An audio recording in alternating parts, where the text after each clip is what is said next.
కేంద్ర ప్రభుత్వం ప్రవేశపెట్టినటువంటి బడ్జెట్లో పేద ప్రజలకు ఆంధ్ర రాష్ట్రానికి పెద్దపీట వేయడం నిజంగా అభినందించవలసిన విషయం.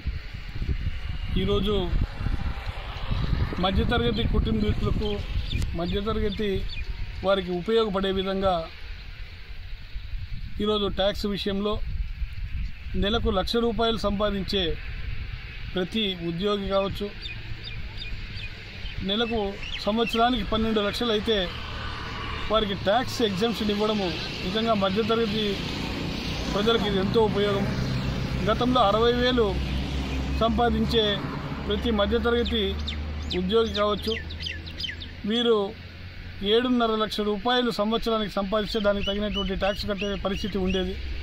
ఈరోజు ఈ విషయంలో కేంద్ర ప్రభుత్వం ఇచ్చినటువంటి ఈ ఏదైతే ట్యాక్స్ ఎగ్జంప్షన్ ఉందో దానికి నిజంగా భారతీయ జనతా పార్టీ తరఫున హృదయపూర్వక కృతజ్ఞతలు తెలియజేస్తున్నాం. మరి అదేవిధంగా ఈరోజు పోలవరానికి దాదాపుగా సవరించినటువంటి అంచనాలతో ఈరోజు బడ్జెట్లో పోలవరం నిర్మాణానికి సహకరించడము, మరి అదేవిధంగా అమరావతి నిర్మాణానికి కూడా ప్రపంచ బ్యాంకు నుంచి కేంద్రం నుంచి పెద్ద ఎత్తున నిధులు ఇవ్వడము, ఈరోజు దాదాపుగా 40,000 కోట్ల నిధులతో ఈరోజు నిర్మాణ పనులు జరుగుతున్నాయి.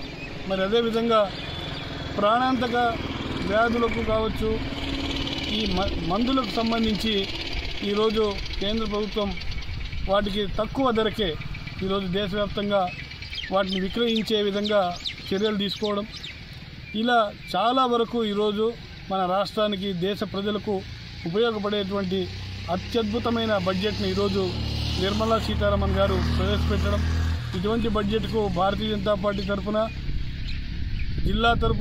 జిల్లా ప్రజలందరి తరఫున ఈరోజు హృదయపూర్వక కృతజ్ఞతలు తెలియజేసుకుంటున్నాం. ఇటువంటి బడ్జెట్తో ఈరోజు ఆంధ్ర రాష్ట్రాభివృద్ధికి ఇదోతకంగా సహాయం చేస్తున్నటువంటి మన ప్రియతమ ప్రధాని నరేంద్ర మోడీ గారికి నా హృదయపూర్వక ధన్యవాదాలు తెలియజేసుకుంటున్నాను.